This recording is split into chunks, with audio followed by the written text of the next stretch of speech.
देखना चाहिए आपको। ठीक है, ये लिख रहा कि इंपोर्टेड डीएपी है। डीएपी 100 बोरे चाहिए तो 10 तो भारत में बने, 90 हमें विदेश से मंगाने पड़े, भारत में बनते। तो इंपोर्टेड है यानी कि विदेश से मंगाई। रूस बहुत बड़ा मैन्युफैक्चरर है। दूसरा लिख रहा मोजाइक, यानी कि जिस कंपनी ने इंपोर्ट करी या विदेश से मंगाई उसका नाम मोजाइक है। ठीक है। तीसरा इसमें लिख रहा कि इसमें फास्फोरस 46% है। लिख रहा कि नहीं कह रहा? P2O5 46% लिख रहा कि नहीं लिख रहा? और इसमें जो आप कह रहे थे वो भी लिख रहा। एमआरपी कितनी लिख रही? 1350। और गवर्नमेंट ऑफ इंडिया सब्सिडी कितनी लिख रही? 2500। तो 1350 में 2500 जोड़ दिए, कितना हो गया? 3850 ही तो बोल रहा था ना। ठीक, ये लिखा है। ये सारे हमने पढ़ लिए, पढ़ने चाहिए। लेकिन एक लाइन इसमें लास्ट में लिख रही, इस पे ध्यान देना दिया। ये लिख रहा WS 39.5%। लिखना कि नहीं? आप भी देखो, ये लिख रहा P2O5 WS 39.5%। क्या लाइन नहीं पढ़ते, यही खतरनाक। WS का मतलब है वाटर सोलुबल। इसका मतलब ये कह रहा कि जो डीएपी हमने आपको 1350 रुपए में दी, वह पानी में सिर्फ 39.5% ही गिरी। तो 100% था माल, तो 100 में से 39.5 तो वह है जो पानी में घुल गया। और 100 में से 39.5 घटाओगे तो 7.5% डीएपी और भी है, तो वह पानी में घुलने वाली नहीं। और खाद का सिद्धांत ये होता है कि पौधे की जड़ उस खाद को ही उठाती है जो पानी में घुल जाएगा। जो खाद पानी में नहीं घुलेगा वो जमीन में ही पड़ा रहेगा, 1 साल, 100 साल, लाख साल, करोड़ साल। ये पत्थर रखे यहाँ पे, ये पत्थर, इसको ये तो मोजाइक का है। चाहे आप श्री राम का ले लियो, इफ्को का ले लियो, चंबल का ले लियो, क्रिप्को का ले लियो, किसी का ले लियो। ये लास्ट वाली लाइन देखना कि P2O5 ये 40% है फास्फोरस। ठीक है। और इसमें जो WS है यानी कि वाटर सोल्यूबल है वो 39.5% ही पानी में घुलती, 7.5 घुलने वाली। और भले ही आपने बुआई के टाइम पे दिया और फेंका भी नहीं, सीड ड्रिल मशीन में दिया, लेकिन जो घुलेगा वही तो लेगा। जो 7.5 घुल नहीं रही वो तो पड़ी रहेगी, उसको तो कौन लेने वाला। ये तो कहानी थी इसकी। अब सिंगल सुपर फास्फेट पे भी नजर मार लो, इसकी तो और बुरी हालत है। सिंगल सुपर फास्फेट में लिख रहा कि फास्फोरस 16% लिख रहा कि नहीं लिख रहा। लेकिन WS कितना लिख रहा है इसका, ये देखो WS 14.5। ये देखो फास्फोरस 16% है, लेकिन WS कितना है? 14.5।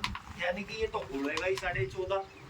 तो 85.5 और भी है, वो घुलने वाला नहीं है।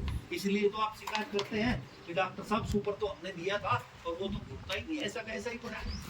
क्योंकि वो ज्यादा मात्रा में है, घुलनशील है, लिहाजा दिखाई देता है।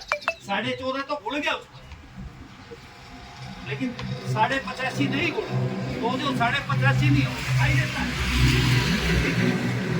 और भाई ये जो लिख रहा है 39.5% और 14.5%, ये ऐसे ही वार्निंग है जैसे बीड़ी सिगरेट आप सब पीते हैं। लिख रहा उस पर कि कैंसर होगा, लिख रहा कि नहीं लिख रहा? पहले छोटे शब्दों में लिख रहा था, मोदी जी ने आने के बाद कहा था थोड़ा मोटा खाओ, लेकिन गुटके वालों ने कहा कहीं ना साहब छोटे में लिख लो या मोटे में लिख लो, हम तो अनपढ़ है, हमारी समझ में नहीं आता। तो मोदी या इस पे भी लास्ट वाली लाइन या वही वार्निंग है या कि 39.5 मिलेगा, 7.5 मिलने वाला नहीं। मुझे तो कभी मोदी जी मिले तो मुझे तो यही कहना उनको कि एक काम है करते, जैसे गुटके का फोटो उतारा, इसका फोटो की तो जरूरत नहीं, इसे थोड़ा मोटे में लिख दो, लाल में लिख दो, हिंदी में लिख दो। सही बात है कि नहीं? एक तो हिंदी में लिख दो, लाल में कर दो थोड़ा। ये जो टलोज पी है, पी का मतलब तो डीएपी वाला खाद है, जहां भी पी लिख रहा है तो डीएपी वाला। लेकिन इसमें है क्या? टलोज तो इसका नाम है। क्या है इसमें? ये देखो P2O5 जो उसमें 40% था, इसमें कितना है? 70%। वो खाद जो दानेदार में 46% था, वो इसमें 70% है। तो 70 ज्यादा होगी, 40 ज्यादा होगी, लगभग 2 गुनी मात्रा ज्यादा होगी। एक तो ये कर दिया, और दूसरा ये कर दिया कि डीएपी में 40 था, मात्रा कम थी इसके मुकाबले, और दूसरा ये था कि 40 घुल रहा था, 60 घुला ही नहीं था, कभी भी तो वो मिला ही नहीं था। ये लिक्विड है, पानी की तरह का है, तो ये तो 100% पानी में घुलनशील है। जो भाई टपका टपका में देना चाहते हो टपका टपका में दे दे, जो भाई फवारे में देना चाहते हो वो फवारे में दे दे, 100% मिलेगा। सही बात। इसका 1 लीटर डीएपी के 1 बोरे जितना काम करे, क्योंकि ये सारा का सारा मिलता है।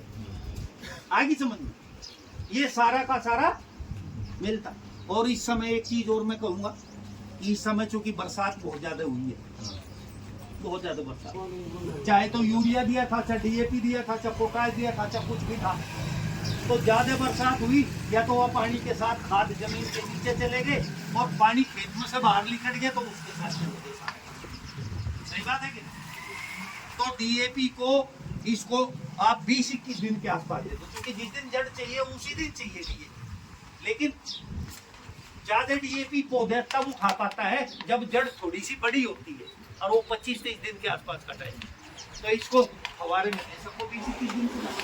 और इस टाइम पर जो महंगी फसल है कपास की है, ठीक है, मूंग है, मोट है या मूंगफली है, पानी बह गया तो उसमें चढ़ा दो फवारे में, ठीक है। क्योंकि फास्फोरस की 2 बार जरूरत पड़ती है, एक बार जो बुआई के टाइम पर और एक बार फूल निकालने से पहले। जब फूल निकलने की बात आती है, फसल का बात आती है, तो आप सब दुकान पे कहते हो आके फाड़ की दवाई देते हैं, तो फाड़ की दवा फास्फोरस होती है। उस समय फास्फोरस का काम ये है कि जो फसल का है उसको बाहर निकाले, ठीक है। तो इस समय इसको आप दे सको, ठीक है। इतने हिस्से में डीएपी का 1 बोरा दिया था, इतने में इसको 1 लीटर आप दे सकते हो। 100 का 100% पौधे को मिलेगा, क्योंकि पानी में 100% घुलनशील है और मात्रा 2 गुनी ज्यादा। एक चीज और, जो इफ्को वाला डीएपी, एनओडीएपी इफ्को का भी आ रहा है ना सरकार, उस पे भी ये पढ़ के देखियो कि जो P2O5 है ये कितना % है।